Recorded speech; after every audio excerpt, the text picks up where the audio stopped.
Tu peux y aller, Michel. OK. Alors, on me donne le OK pour dire la bienvenue à tout le monde. Alors, bonjour, bienvenue à tout le monde. Je pense qu'il va y avoir d'autres gens qui vont se joindre à nous, mais à ceux qui sont déjà arrivés, ça fait plaisir de recevoir tout le monde à cette visioconférence sur le lancement de mon tout premier roman qui s'appelle... comment ça s'appelle? J'aurais peur de la mémoire. Ah oui, In Memoriam, j'avais peur de perdre la mémoire. Écoutez, question de se mettre dans le bain. Je vais peut-être vous présenter tout de suite le vidéo qui présente le livre. Alors, donnez-moi 2 instants que je partage et je reviens tout de suite après.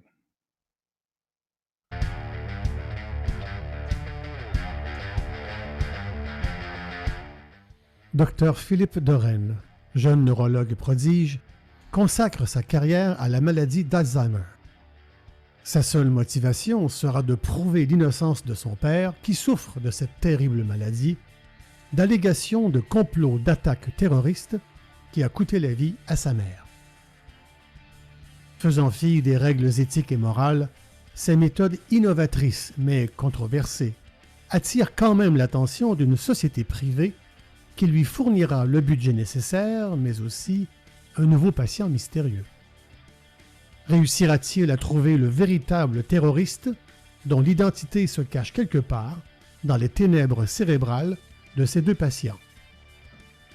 Memoriam, mon premier thriller scientifique, en librairie dès le 2 septembre. Et voilà pour le premier roman.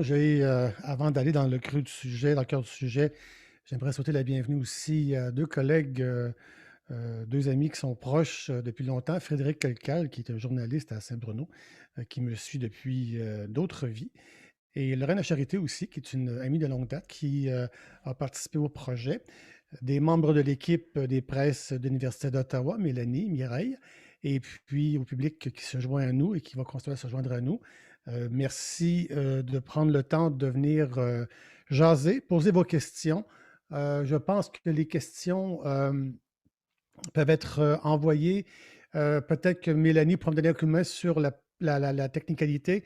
Il y a des questions et réponses et je vois que le chat fonctionne aussi parce que j'ai des commentaires sur le chat. Donc, on verra de quelle façon on va gérer ça. Je veux juste dire que je ne veux surtout pas oublier des questions, justement parce qu'il y a 2 façons de communiquer avec moi. Petite note intéressante, question mercantile. Sachez que tous ceux qui participent à l'événement ont 20% de rabais sur l'achat du roman, qui est un rabais qui va être en vigueur en force jusqu'au 31 mars prochain. Alors voilà, je pense que à moins que je vais donner quelques secondes à Mélanie, si Mélanie veut commenter, passer commentaire technique ou ajouter quelque chose. Si je n'ai pas de réponse d'ici quelques secondes, je vais poursuivre avec la présentation. Mélanie? Tout est beau. Merci. Merci, Mélanie. Alors, mesdames et messieurs, chers amis, ça fait officiel, mais oui, c'est mon premier visioconférence. On a la chance de parler dans cette nouvelle formule, dans cette nouvelle réalité, le télétravail, et donc tout se fait virtuel. Alors, c'est un petit peu dommage qu'on ne puisse pas voir les gens de visu en personne, mais j'espère que ce n'est que passager. On va peut-être se revoir dans les prochains salons dans les années à venir. Cette année, ça va être la formule idéale pour rester en santé. Alors, In Memoriam, c'était un premier projet que j'ai mis sur pied, je dois avouer, ça fait au moins, on est quoi, en 2021, je dirais au moins un bon 5-6 ans que le projet germe. Pas parce que c'est long d'écrire un roman, mais celui-là était plus long parce qu'il était. Je pense que c'est le fait de tous les premiers romans où on met le temps de trouver la bonne idée, celle qui nous accroche le plus. Et dans mon cas, l'idée qui m'a accroché, l'étincelle part en fait du fait que mon père est décédé de l'Alzheimer. Ça fait très, très, très, très longtemps, tout est correct. Mais cette idée-là de l'Alzheimer, de ces maladies dégénératives, ont toujours un peu resté comme en suspens dans mon esprit. C'est-à-dire que comment on explique ce genre de situation-là, le cerveau qui est encore un mystère, même pour les scientifiques, on utilise bien notre cerveau à sa pleine capacité, mais je ne suis pas certain qu'on comprenne le cerveau complètement. Il reste encore beaucoup d'inconnus et on commence tranquillement à travailler et pour creuser les méninges et les neurones pour savoir qu'est-ce qui se passe. Donc, l'Alzheimer a été le point de départ qui m'a posé la question carrément, est-ce qu'on perd la mémoire ou est-ce qu'on perd accès à sa mémoire? Et cette différence, cette nuance-là est à la base même du livre, du roman. Est-ce qu'on perd accès? Probablement, vous connaissez tout le monde certainement l'expression la mémoire n'oublie pas, mais elle entrepose. Et je pense que c'est vrai, parce que combien d'entre nous, à un moment donné, se rappelons d'un événement qu'on avait oublié depuis de longtemps et parce qu'une étincelle, un élément déclencheur nous le rappelle, l'événement nous revient à l'esprit. Donc, de cette hypothèse-là, probablement que l'intrigue a commencé à prendre forme. Et sur la base, sur le prétexte de l'Alzheimer, l'intrigue a commencé à prendre forme autour de l'intérêt de savoir qu'est-ce qu'il y a dans la mémoire de quelqu'un et comment faire pour avoir accès à sa mémoire alors que la personne elle-même ne peut pas avoir accès à sa mémoire. Et bien que la question se pose et bien que la question soit louable, parce que c'est correct de vouloir pour soi-même trouver des façons de retrouver la mémoire, c'est là que l'intrigue du livre commence à se compliquer, parce que le neurologue, Philippe, qui est le personnage principal, va trouver le moyen de creuser les neurones de ses patients pour avoir accès à leur mémoire. Le problème, c'est qu'il a fait des recherches pendant de longues années sur des animaux et arrivant dans un cul-de-sac, ne sachant comment interpréter leurs souvenirs, il a décidé donc de faire ses expériences sur des personnes, sur des êtres humains. Et avec toute la meilleure foi du monde, la bonne idée, la bonne intention du monde, on va commencer à trouver un neurologue qui, pour sauver l'honneur de son père, va enfreindre un paquet de lois et de règles éthiques et déontologiques qui, j'espère, amènent le lecteur à se poser la question, pas à y répondre de façon définitive, mais à revoir le problème sous différentes façons. Parce que le problème de Philippe, qui est mon neurologue, c'est qu'il doit trouver, ou il essaie de trouver, la preuve que son père n'y est pour rien dans un attentat terroriste qui a eu lieu 25 ans auparavant. Et cet attentat terroriste-là a coûté la vie de sa mère. Son père et sa mère étaient donc à Paris à un quart de siècle et le malheureux événement a enlevé la vie à sa mère et lui, son père, Louis, est le seul survivant de l'attentat. Du moins, on pense que c'est le seul parce que pendant tout ce temps-là, on a tenté de savoir quel était le lien de son père avec l'attentat parce que, évidemment, c'est le seul à l'époque survivant qu'on avait trouvé. Et c'est quand même rare de survivre à un attentat terroriste. Mais à un moment donné, à la longue, il a commencé à développer la maladie d'Alzheimer et là, probablement que c'est trop de travail à s'occuper. Le transfert a été fait au Canada, ils l'ont récupéré au Canada. Et maintenant, Philippe et sa sœur Camille ont la charge de leur père, ont la responsabilité de leur père, mais finalement, va tomber dans les mains de Philippe, responsabilité qui lui incombe de prendre soin de lui, puis en même temps, étant le docteur-chercheur, va enfreindre une première règle de base et il va décider pour son patient de l'opérer lui-même et il va commencer à faire ses tests sur son père. La méthodologie, la méthodologie, la technologie qu'on utilise dans le roman, qui est le caractère science-fiction, l'histoire est une fiction bien sûr, mais il y a un élément de science-fiction.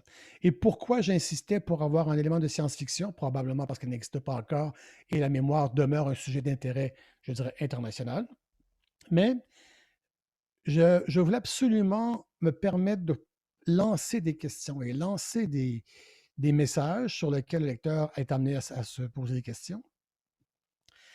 Et ça me prenait un instrument donc pour rendre ça possible. Donc ma science-fiction n'est pas quelque chose actuellement, elle n'existe pas, mais n'est pas quelque chose d'invraisemblable.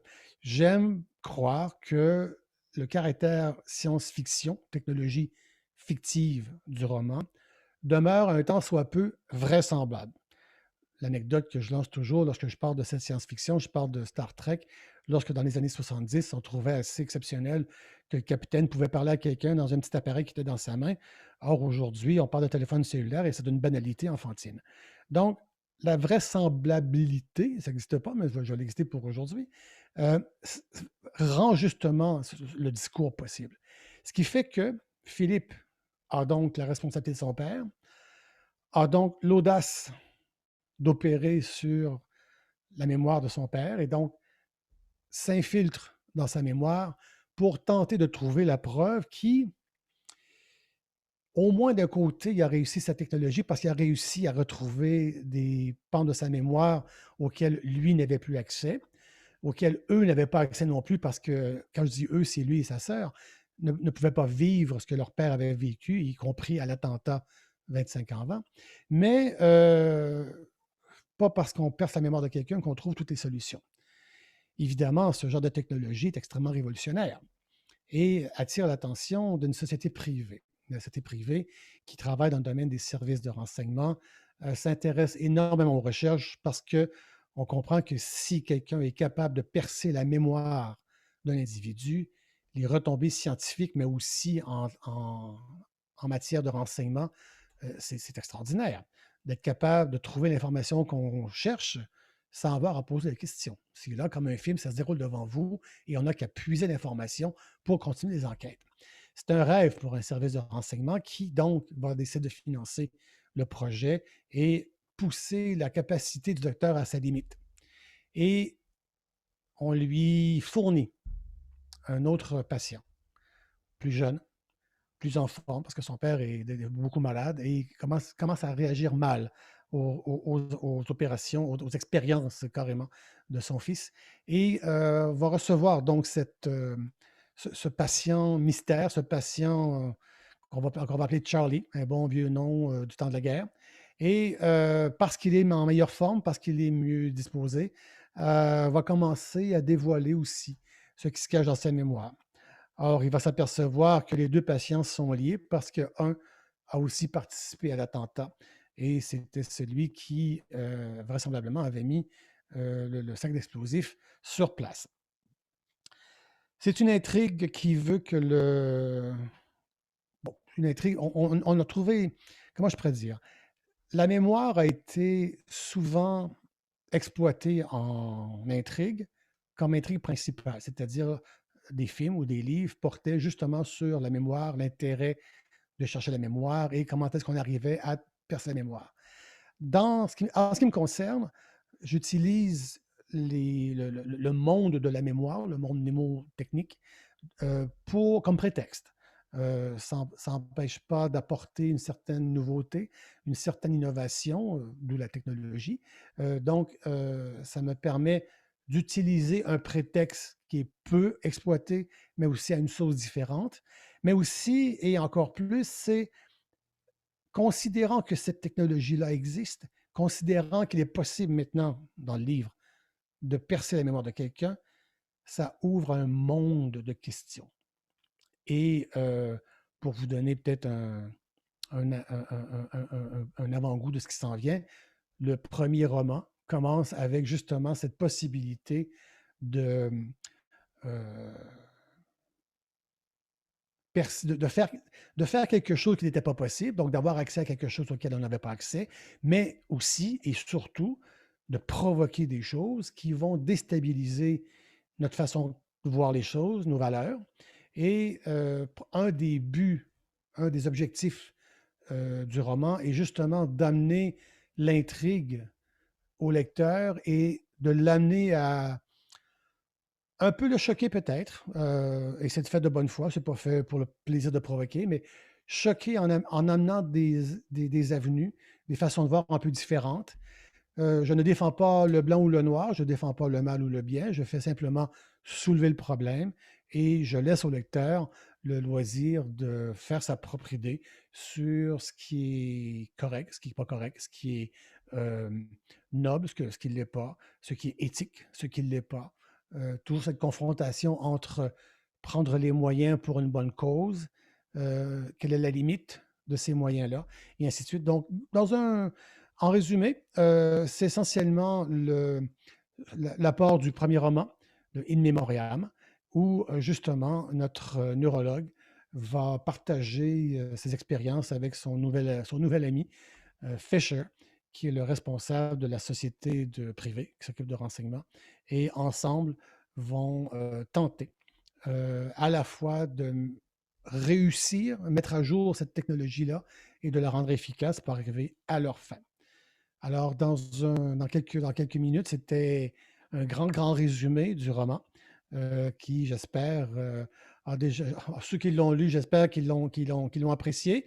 J'ai eu quelques bons commentaires, enfin, j'ai eu des bons commentaires de quasiment tout le monde qui l'ont lu, et en espérant que ceux qui vont mettre la main dessus seront toujours aussi passionnés que je l'ai été à l'écrire. Voilà.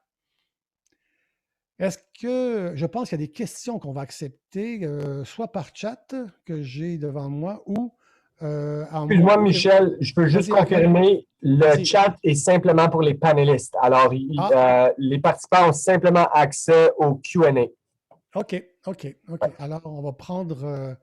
Est-ce que comment les gens, peut-être explique comment les gens vont poser leurs questions, ils doivent se manifester comment pour que je puisse répondre à leurs questions vu que je n'ai pas de chat. Ça serait qu'ils posent leurs questions dedans la section Q&A. Puis OK, de là, soit, j'imagine Mélanie pourrait vous lire les questions. OK. Aussi, il y a aussi l'option que si les gens veulent parler à haute voix, ils peuvent lever leurs mains. Et puis, une fois que leurs mains sont levées, je peux leur donner accès brièvement pour qu'ils parlent. OK. Et justement, on a Frédéric qui a un petit commentaire. Oui. Alors, Frédéric, c'est à toi. Oui, bonjour, Monsieur Picard. Donc, Allô, Frédéric. on a déjà eu l'occasion de parler de ce livre ensemble lors d'un entretien, un livre que j'ai lu. Et moi, je suis toujours intrigué par des gens qui ne viennent pas du monde littéraire, qui se lancent dans l'aventure comme ça Oui.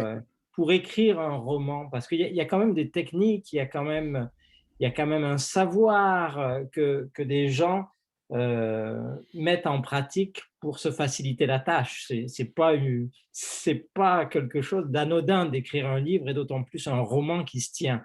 Alors, moi, la question que je voulais vous poser, c'était comment, elle semble simple cette question, mais je pense qu'elle est quand même assez compliquée pour une personne qui se lance dans cette profession. Comment vous êtes lancé dans la rédaction de ce premier roman et quels ont été vos outils pour faire ça? C'est une petite question avec une grosse réponse parce qu'effectivement, elle est très. C'est un engagement qui est lourd. Je me suis aperçu et que je m'aperçois encore. En fait, c'est un apprentissage continu. Et ce que je peux dire jusqu'à maintenant, de ce que je connais maintenant, parce que à force de progresser dans la rédaction, dans l'écriture de romans, je vois ce que j'ajoute avec les prochains. Et mon Dieu, c'est un monde exigeant, structuré et très organisé. Donc, pour en revenir à ta question de base, déjà au départ, ça te prend une idée. Je pense que tout le monde est d'accord avec ça. En ce qui me concerne, j'avais, comme tu le sais, écrit des livres dans le domaine technique, dans d'autres vies antérieures. Les gens me connaissaient comme étant un analyste en matière de fraude économique.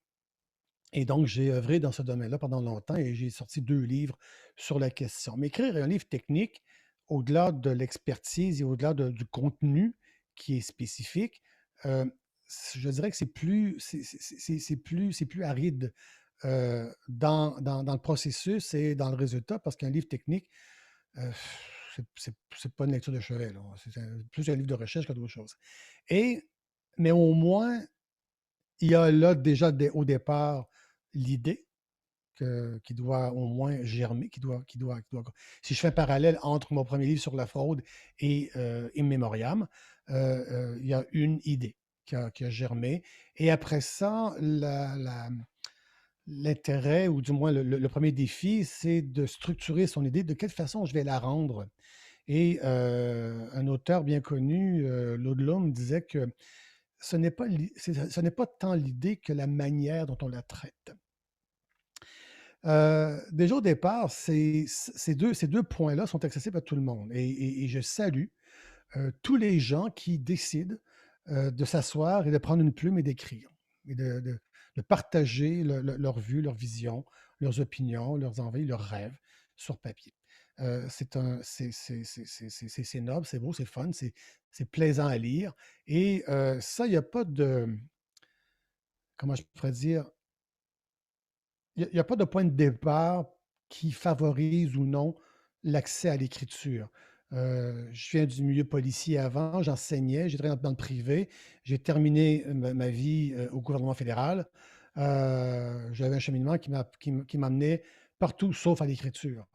Mais quelque part, aussi professionnel qu'on puisse être, et là j'entends par le travail qu'on fait, les gens sont des personnes avec des idées, des rêves, des envies, des passions.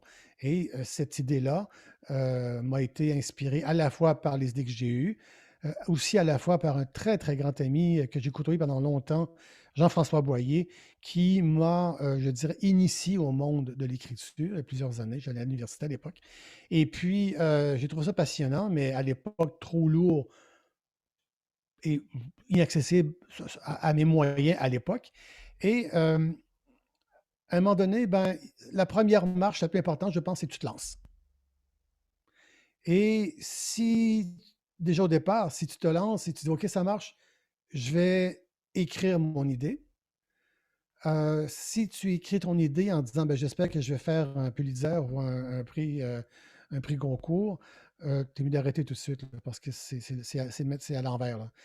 Il faut que tu écrives ton idée pour toi, c'est ton idée, et tu dis aux gens, écoutez, voici l'idée que j'ai eue. Voici l'intrigue que j'ai pondue et je vous la soumets. Et la journée qu'elle devient publique, elle n'est plus à toi. Donc, ton implication ou ce qui t'amène à devenir écrivain ou auteur s'arrête au moment où ce que c'est produit, parce qu'après ça, tu es rendu une marchandise commerciale, tu ne t'appartiens plus. Les gens possèdent ton idée. Donc, entre ce moment-là et l'idée que tu as écrite, le processus de rédaction, qui est quand même, pour un roman, qui était quand même assez long, parce que juste l'intrigue, en ce qui concerne les mémoriams, j'ai peut-être pris une bonne année, année et demie avant de la mettre ensemble. Euh, c'est une technique, c'est personnel dans le fond. Chacun voit sa façon de faire pour y arriver. Et dans le processus d'écriture, c'est là que tu vois si tu es fait pour ça ou non, si tu as envie d'aller plus loin ou non, si c'est vraiment le véhicule, le média par lequel tu avais envie de transmettre ton idée, ou le média par lequel tu es meilleur à transmettre ton idée. Donc, j'ai trouvé que l'écriture, avec l'expérience que j'avais avant, était relativement facile dans le processus, mais c'est là que les surprises surgissent. J'ai écrit un premier roman. Quand j'ai écrit avant ça, quand j'ai écrit mon premier livre, euh, on m'avait dit, ben maintenant, Michel, tu peux dire que tu es auteur. Ça fait drôle parce que je n'avais pas vu ça comme ça. Mais la journée qu'on m'a dit, OK, Michel, tu es déjà un auteur parce que tu as déjà un livre à ton actif, c'est comme si tu mettais les pieds dans dans un nouveau monde. Et là, tu commences à connaître les règles. Et je peux vous dire que pour écrire un roman, au-delà de l'intrigue et au-delà de la manière avec laquelle tu amènes ton intrigue, toute ta structure, je dirais grammaticale. Moi, je veux dire franchement, j'ai carrément réappris mon français. Parce que tu travailles avec des correcteurs, tu travailles avec des réviseurs, tu travailles avec des coachs, et ils t'amènent des façons de dire les choses que tu dis, bon, je savais, j'aurais pu dire la même chose, mais tu n'y penses pas parce que tu n'as pas le réflexe. Et donc, il y a un réflexe, il y a une manière d'écrire, il y a c'est pas un jeu de mots, mais ton écriture, il y a une signature à ton écriture. Et ta signature, c'est pas ton nom, c'est la manière dont tu dis les choses, ton vocabulaire, en français, ton twist. de la façon dont tu amènes l'élément. Et c'est un cheminement qui progresse. C'est un cheminement évolutif. Et à travers ce cheminement-là, à chaque fois, tu te dis, est-ce que ça correspond vraiment à ce que je veux faire? Dans le cas d'In Memoriam, j'ai particulièrement tripé sur l'intrigue, sur l'idée. Je me suis relu tellement de fois, tu comptes plus les fois, mais souvent et encore, je relis des passages et ça vient me chercher, autant à cause de l'inspiration qui m'a amené à écrire le passage que la façon dont il est rendu. J'étais content de la façon de le faire. Donc, ça m'a comme confirmé de dire, OK, Michel, tu as une bonne voix, tu as une bonne évolution, tu as un bon cheminement, ça correspond. Est-ce que les gens l'aiment, l'aiment pas? Regarde, c'est les gens qui me le disent s'ils l'aiment ou l'aiment pas le livre. Moi, j'y peux rien.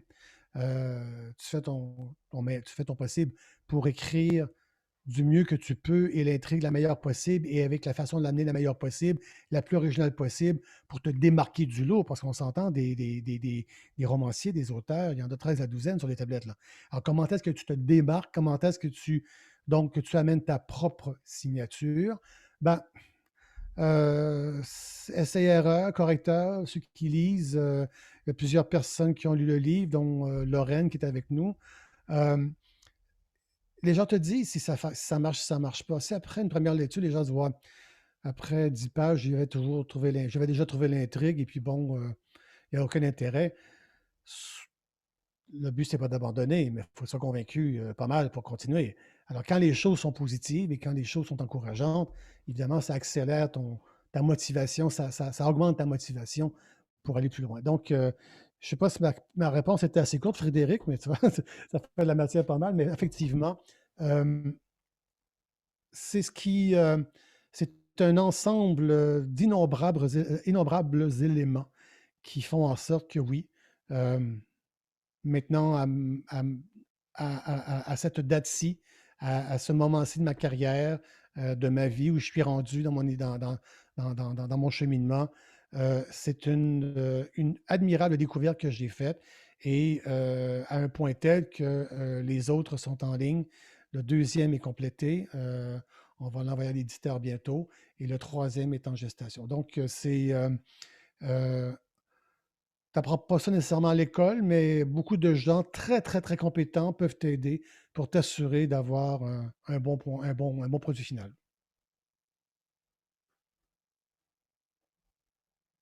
D'autres curieux?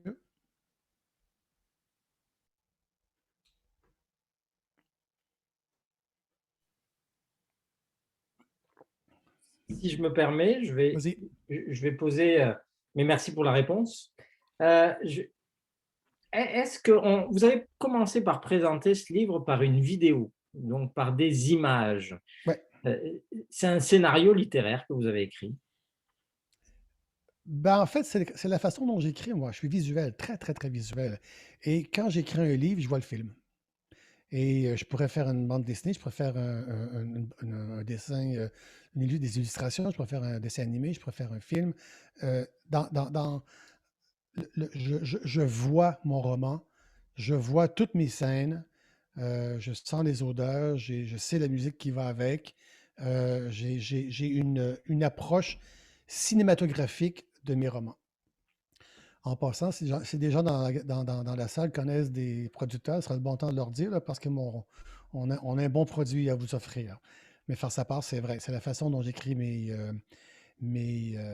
romans, à un point tel que bien souvent, je vais commencer à plancher sur la page couverture du livre au début ou en processus d'écriture, qui est une étape additionnelle de mon inspiration parce que ça me remet dedans, ça garde le focus, donc je dirais que au-delà de l'intrigue mécanique du livre, le livre est principalement visuel pour moi.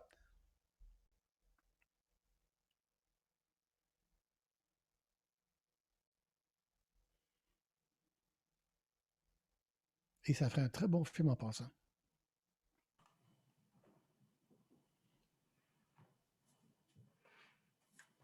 C'est parfait, Michel. Il n'y a pas d'autres questions qui rentrent. OK. On avait prévu à peu près une demi-heure. Alors, je ne sais pas s'il y a un petit mot de la fin ou si Lorraine elle voulait dire quelques mots. C'est à ton choix. Puis, comme tu as mentionné, pour tous les participants qui sont ici à le webinaire, il va y avoir un code pour acheter ton livre à 20% jusqu'au 31 mars. Alors, ils vont recevoir un courriel de moi avec le code dans les prochains jours. OK. Ben, écoutez, premièrement, je pense que le mot final est peut-être c'est la gratitude. C'est vraiment des grands, grands, grands remerciements. Et là, je ne fais pas mon têteux parce que c'est eux qui organisent le webinaire, mais regarde, écoutez, on va s'entendre là. Les presses de l'Université d'Ottawa ont pris le risque de lancer des romans et de développer ce monde merveilleux du roman et je les salue pour ça. Je les remercie de me permettre de faire partie de leur première équipe.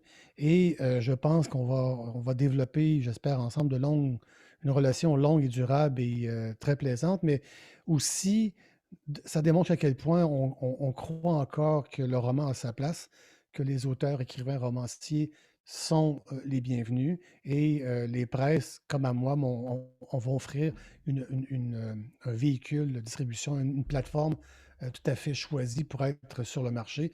Et là-dessus, je ne peux qu'être encouragé à poursuivre le travail que j'ai commencé avec le second que je vais vous envoyer bientôt, mais aussi d'encourager tout le monde, que ce soit par un projet personnel, mais merci aux presses de l'Université d'Ottawa et j'encourage les gens à suivre l'idée de fou que j'ai eue à écrire un premier roman et maintenant je suis marié à vie et à mort avec cette nouvelle profession.